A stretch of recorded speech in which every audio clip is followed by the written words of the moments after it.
Buenos días a todos televidentes, estamos el día de hoy reunidos con Julio Rosales para hacer una entrevista acerca de una temática que está bastante importante y con gran auge en el país, acerca de la migración forzada. ¿Será un mito? ¿Será una realidad? Eso es lo que vamos a investigar el día de hoy. Para eso le damos la bienvenida a Julio Rosales, quien va a estar con nosotros hablando sobre este tema. Bienvenidos. Gracias por el espacio, gracias por los minutos.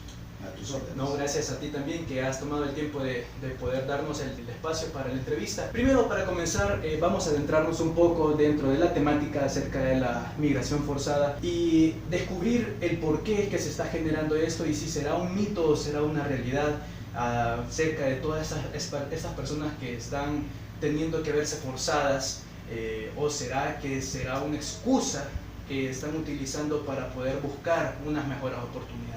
Mira, primero hay que entender obviamente qué es el fenómeno de la migración forzada, ¿verdad? Como su nombre lo dice claramente, es cuando te fuerza, mejor dicho, a migrar de tu lugar de origen o de tu lugar de residencia. Entonces aquí es donde vienen los diferentes factores que puedes analizar si es un mito o una realidad lo de este fenómeno. Es un fenómeno histórico, o sea, no es un fenómeno del año pasado, de hace 5 años, de hace 10 años, no. Es un fenómeno que viene desde inicios de la década de los 80, con el conflicto armado. Claro. Cuando se dio la guerra en nuestro país, muchas familias se vieron obligadas o forzadas a migrar de sus lugares de orígenes, ¿verdad?, donde eran escenarios del conflicto armado.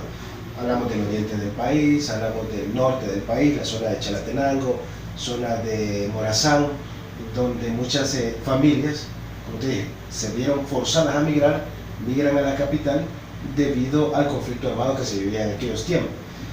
Terminó el conflicto, el fenómeno cambia de origen y ya no era la guerra civil, ya era el fenómeno de la inseguridad que generó la posguerra, lo que todos conocemos ahora como el fenómeno de las pandillas.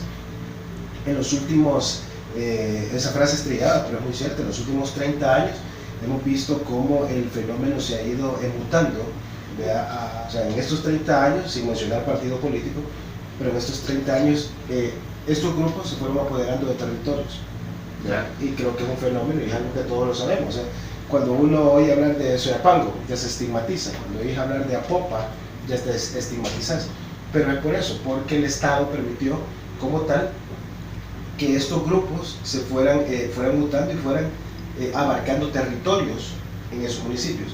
Ahí viene. Julio, tenemos ahora delimitando el punto entonces donde se inicia la migración forzada en El Salvador. Podemos decir que fue a inicios del conflicto armado. Sí. Esa sería la fuente principal. Digamos en la historia, en la reciente historia del país, yo podría decir que comienza desde ahí. El fenómeno de la inmigración no es nuevo. O sea, acuérdate que somos un continente de migrantes. Claro. Estados Unidos es un país de migrantes. Nosotros somos nación de migrantes. O sea, ¿cuántos familiares de los tatarabuelos de muchos vinieron de Europa a colonizar acá? Entonces, o sea, es una cuestión histórica, pero la historia reciente del país yo diría que desde la guerra civil. Ahora bien, Julio, tenemos conocimiento de que la mayoría de la población sí emigra hacia Estados Unidos, muchos buscando el famoso llamado sueño americano, pero también hubo cierto porcentaje de salvadoreños que emigraron a otros países. ¿Conoce usted algún caso parecido dentro de su experiencia en los medios de comunicación? Sí, mira, lo que pasa es que durante la década de los 80 y finales de los 70, Estados Unidos era como el sueño americano, o sea, era donde se podían cumplir los sueños de cualquiera, y aparte de que los medios que existían en aquel entonces solo te alcanzaban para ir a Estados Unidos, que si lo ves en términos generales es ahí nomás.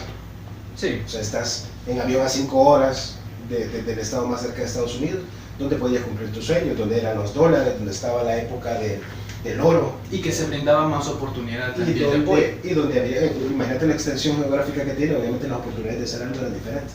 Entonces, volvamos al tema del conflicto, ¿qué es lo que buscaba la gente? Irse para Estados Unidos. Ahora, ¿Estados Unidos se convirtió en el lugar preferido para migrar? Sí. ¿Por qué? Primero porque había dólares. Hoy tenemos dólares, ya no es un lugar muy preferido para migrar. Segundo, porque de todos los que se fueron, todos tenemos un tío, todos tenemos un primo, todos tenemos el hermano de la mamá. Siempre existe un familiar. Siempre hay alguien allá. Claro. Entonces ya hay un vínculo que te une con Estados Unidos.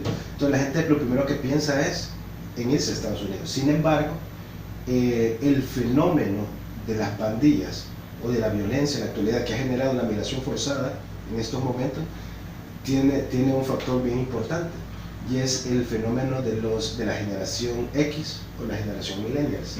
¿Me entendés? Porque, volvemos, los que se fueron en la época de la guerra fueron nuestros papás, los que eran jóvenes en aquel entonces. Los que se están yendo ahora son los jóvenes de hoy entonces, de estos días. ¿Y quiénes son? La gente que nació después del cambio de siglo, los millennials, la generación X. Ellos, por naturaleza, ya tienen otra visión. Y esta ya no es la visión de Estados Unidos.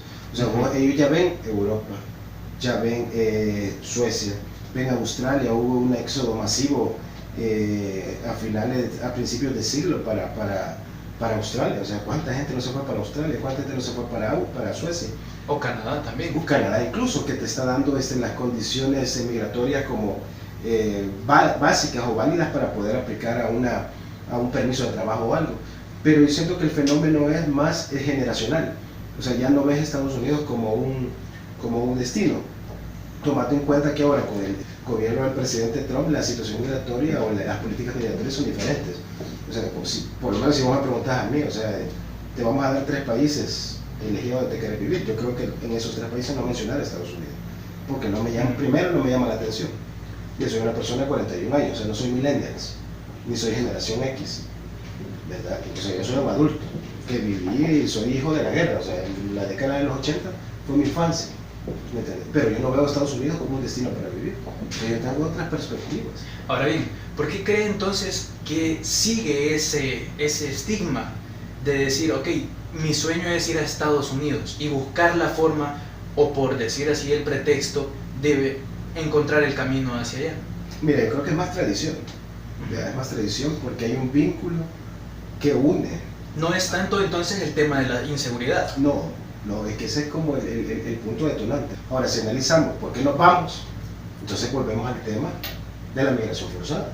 ¿Me entiendes? Ahora, si volvemos al tema de la migración forzada, obviamente, no sé si tú eres padre de familia, pero alguien que es padre de familia y tiene hijos adolescentes, niños o jóvenes, o sea, ellos no quieren ver a sus hijos metidos en pandillas. Claro. No quieren ver que sus hijos o hijas sean acosadas por pandilleros. ¿Verdad? Pero si te vas de un lugar Y a un lugar X dentro del país, al mismo problema vas a ir a parar, ¿verdad? Porque el lugar Y derribate de la contraria del X, ¿me entiendes? Sí. Entonces es otro problema más grave. Entonces, ¿qué es lo que piensa la gente? Mejor emigrar. Vaya, eso por una parte. De ahí también otro factor importante que hay que tomarlo en cuenta y considerar es el factor económico. O sea, todos sabemos que la situación de empleabilidad en el país es muy difícil. Más bien, estudiantes de bachillerato que buscan empleo, los que tienen la oportunidad de ir a la universidad siguen, terminan con su cartón y andan haciendo Uber, o los ves en los súper de cajeros.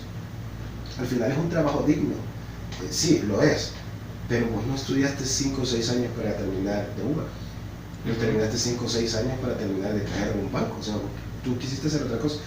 Esa falta de oportunidades que estructuralmente existen en el país, históricas, son las que generan ese tipo de situaciones. O sea, luego de la firma de los acuerdos de paz, aquí se dio un fenómeno bien interesante en el sistema educativo, en el sentido de que ya todo el mundo ya por lo menos llegaba a la universidad, ¿no? O sea, el logro es llegar a la universidad y culminar tu carrera, y la mayoría lo hace. Pero no encuentran la oportunidad exacta. Ajá, y tenés eso, la falta de oportunidades laborales donde desarrollarte de lo que querés ser o de lo que quisiste ser, ¿ya? Y tenés al manero que está hostigando cada vez que entras y sales. Entonces, ¿qué te lleva? A buscar oportunidades fuera.